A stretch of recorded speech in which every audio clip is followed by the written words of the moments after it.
मई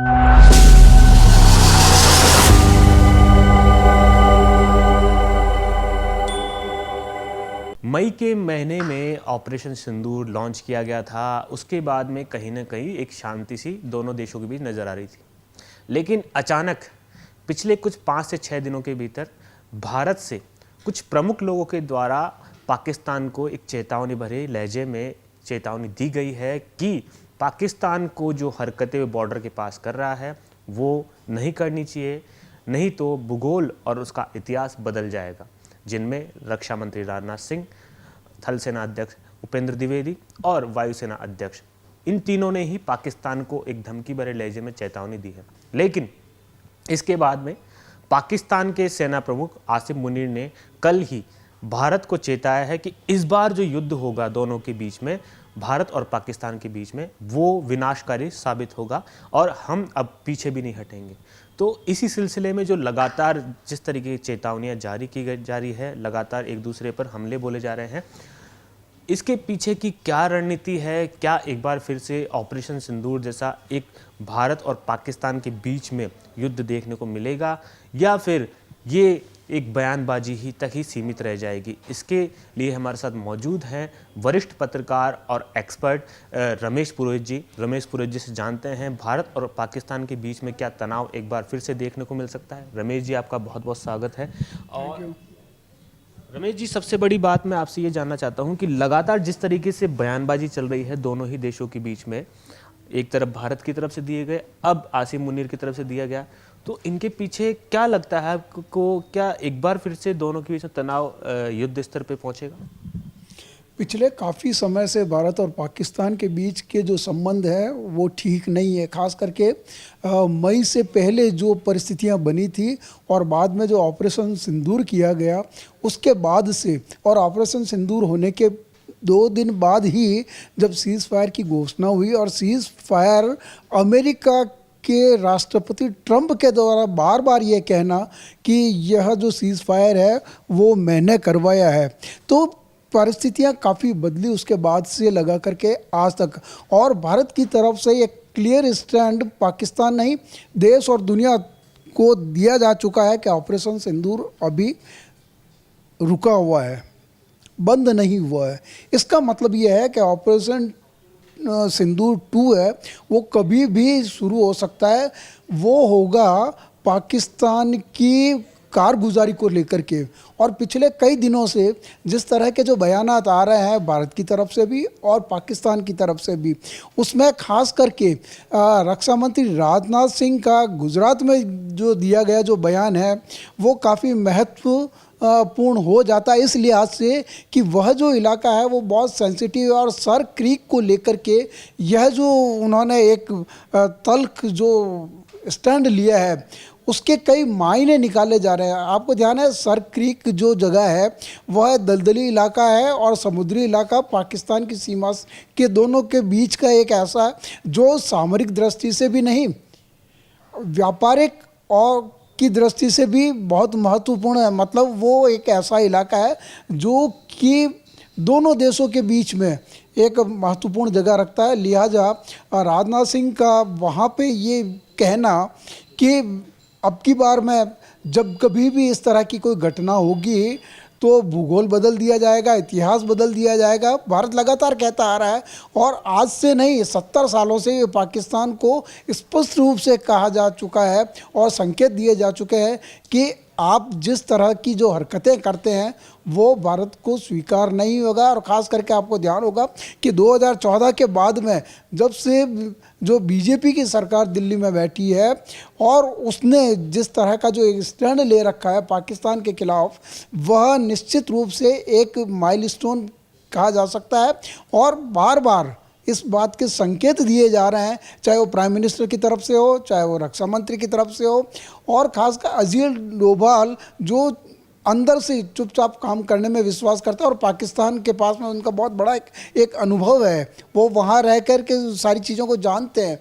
तो जो ऑपरेशन सिंदूर हुआ उसके पीछे भी अजीत डोभाल का जो दिमाग ने जो काम किया और एक रणनीति ने काम किया, उसी का ही परिणाम है कि 48 घंटे के भीतर भीतर पाकिस्तान को मजबूर होना पड़ा सरेंडर करने के लिए। अब बदलती परिस्थितियों में जिस तरह पिछले 5-6 दिन से जो बयान आता रहे और उसके आधार पर पाकिस्तान ने जो रिएक्ट किया वापस, वह काफ़ी जो है ध्यान देने की बात है कि इसमें अब भारत का स्टैंड किसका, क्यों कि यह एक तरह की एक आग जैसी लगी हुई है। सिर्फ एक पाकिस्तान छोटी सी भी अगर कोई गलती करता है इसमें, तो भारत इस बार इस तरह का जो है जवाब देगा कि ये पाकिस्तान भी नहीं सोच पाएगा, जैसा कि ऑपरेशन सिंदूर के दौरान हुआ कि वो एक इस तरह का जो उन्होंने भारत ने रिएक्ट किया कि वो खुद नहीं समझ सका और 300 किलोमीटर अंदर तो जाकर के जो वार किया है और जो उसके जो रणनीतिक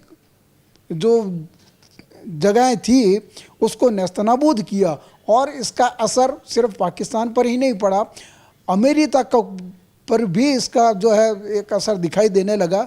लिहाजा बदलती जो एक जियो पॉलिटिक्स की हम बात करते हैं कि पिछले काफ़ी समय से जो दुनिया की राजनीति बदलती जा रही है, दुनिया की परिस्थितियां बदलती जा रही है, उसमें भारत और पाकिस्तान का जो ये मसला है वो बहुत सेंसिटिव है। एक सवाल आपसे पूछना चाहूँगा, मेरे जहन में काफ़ी दिन से चल रहा था कि तमाम हमने जो समीकरण देखे, ऑपरेशन सिंदूर के दौरान भी देखा, प्रोपेगेंडा जो पाकिस्तान का है वो मजबूत होता है और इंडिया का प्रोपेगेंडा है वो कहीं ना कहीं फेल साबित होता है। जहाँ तक कि जिस टाइम पे इंडिया को अपनी बात संदेश जो पूरी दुनिया तक पहुँचाना चाहिए था, वहाँ इंडिया शायद नाकाम रहा है और पाकिस्तान ने बहुत अच्छे से अपनी बात दुनिया के वैश्विक प्लेटफॉर्म पर रख दी।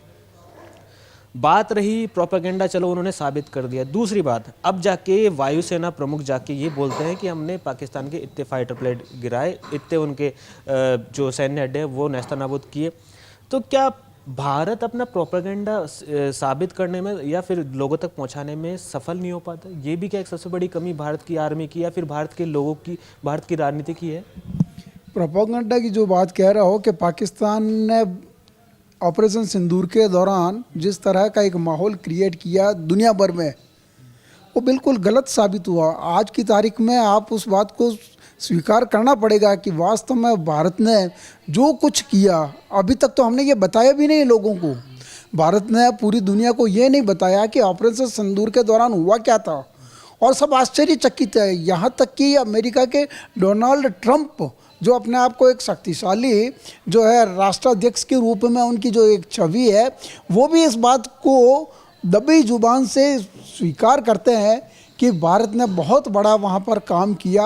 अब रहा कि धीरे धीरे वो बातें उभर करके सामने आ रही है, दुनिया के सामने आ रही है। और ऑपरेशन सिंदूर के तुरंत बाद में भारत ने पूरी दुनिया में अपने जो दूतों को भेजा और उसके बारे में उनको बताया कि ऑपरेशन सिंदूर के दौरान भारत ने क्या किया और किस तरह का जो माहौल। तो प्रोपेगेंडा की अगर आप बात कर रहे हो तो प्रोपेगेंडा में पाकिस्तान हमेशा जो है झूठा साबित हुआ है और वो जो दावे करता है वो खोखले दावे, जबकि वो बार बार ये कहता है कि हमने जो है भारत के ये इतने विमान गिरा दिया और वो कर दिया, और सच साबित कभी भी वो नहीं कर पाया।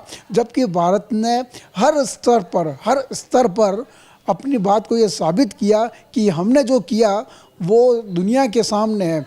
और इसी तरह से एयरफोर्स जो हमारे जो है, उन्होंने जो बात कही अभी 3-4 दिन पहले, वह इस बात का पुख्ता सबूत है कि भारत ने जो किया वो करके दिखाया।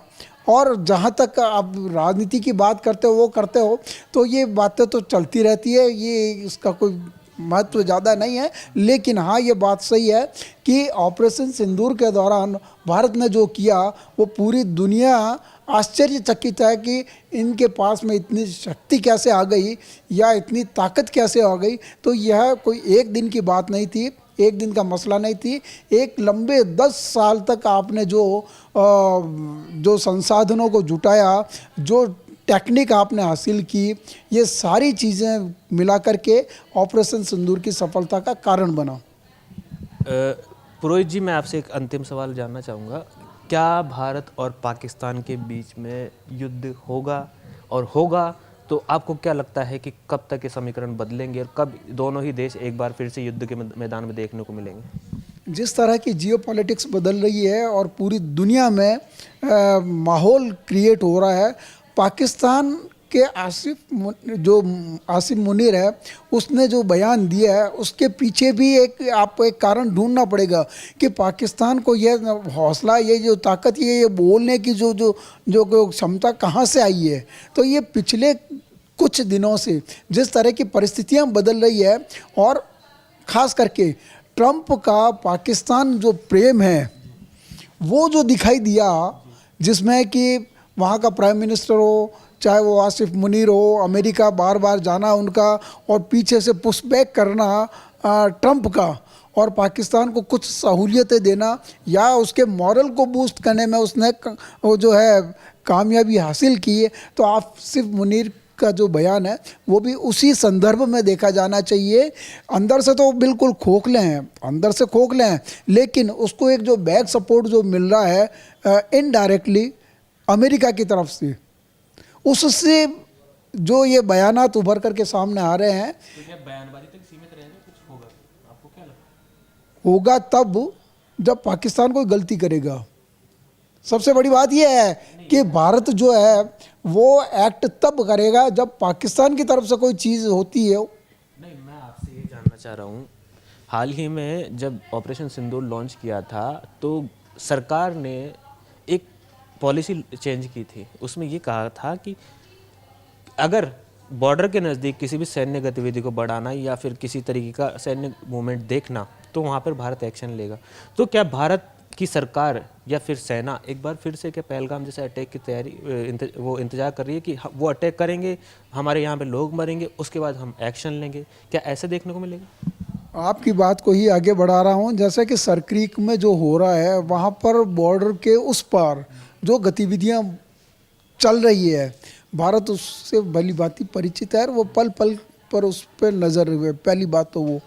दूसरा कि आपके पीओके में जो गतिविधियां हो रही है, और पीओके में भी क्या हो रहा है, जब से ऑपरेशन सिंदूर के दौरान वहाँ के आतंकवादी जो अड्डे थे उनको जो नष्ट किया गया, तो उनके जो जगहें थी उनको वो शिफ्ट करना शुरू कर दिया पीओके की तरफ पाकिस्तान ने। तो यहाँ पर जिस तरह की गतिविधियाँ चल रही है, तो भारत की उसके ऊपर पूरी नज़र है। पाकिस्तान जो ही कोई एक एक्ट अगर उसने कुछ किया या कोई गड़बड़ी करने की कोशिश की, तो इस बार इस तरह का जो परिणाम आपको देखने का मिलेगा जिसकी वो पाकिस्तान कल्पना भी नहीं करा, दुनिया भी कल्पना नहीं कर पाएगी।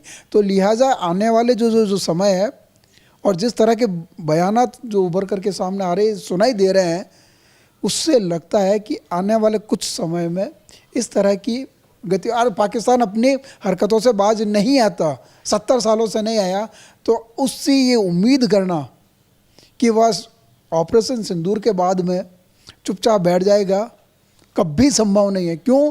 कि उसके जो बैक सपोर्टर जो है वो खड़े हो गए। सऊदी अरब के साथ में उसका जो एक समझौता हुआ, उसको भी इसी नज़रिए से देखा जाना चाहिए। हालांकि सऊदी अरब भारत के साथ में अच्छे संबंध है उसके, लिहाजा वह पाकिस्तान की कीमत पर भारत के साथ में अपने संबंधों को बिगाड़ना नहीं चाहेगा, क्योंकि आर्थिक जो है मजबूरियां हैं उन दोनों देशों को जोड़ के रख रही है। भारत में उसके जो इन्वेस्टमेंट्स हैं सऊदी अरब के, उसको आप साइडलाइन कर पाकिस्तान के साथ में जोड़ करके आप नहीं देख सकते। तो लिहाजा जियोपॉलिटिक्स जिस तरह की बदल रही है, खास करके भारत के आस पड़ोस के क्षेत्रों में, उससे लगता है कि या तो पाकिस्तान कुछ न करे, अगर कुछ करेगा तो निश्चित रूप से उसको बहुत बड़ी जो है इसकी कीमत चुकानी पड़ेगी आने वाले दिनों में। तो पाकिस्तान को बहुत बड़ी कीमत चुकानी पड़ेगी। हमारे साथ ये पुरोहित जी थे जिन्होंने तमाम जो अपने विश्लेषण था, इन्होंने जो अपना बताया किस तरीके से पाकिस्तान हिमाकत कर रहा है, बॉर्डर के नज़दीक तैयारी कर रहा है, सैन्य गतिविधि बढ़ा रहा है, और भारत की तरफ से भी उन्होंने चेताया है, रक्षा मंत्री ने चेताया है, वायुसेना अध्यक्ष ने चेताया है, थल सेना अध्यक्ष ने भी चेताया है। फिलहाल जो समीकरण बनते दिख रहे हैं वो दोनों ही देशों के बीच तनावपूर्ण दोबारा से बनते दिख रहे हैं। हालांकि बयानबाजी जारी है। अब ये देखने वाली बात यह है कि भारत का एक्शन आने वाले टाइम पे क्या होता है। क्या पाकिस्तान कोई गलती करे तब सेना जवाब देगी, या फिर उससे पहले ही भारत की तरफ से कोई बड़ा एक्शन होगा, ये भी देखने वाली बात है। कैमरा पर्सन केशव के साथ मैं हेमंत शर्मा, जयपुर।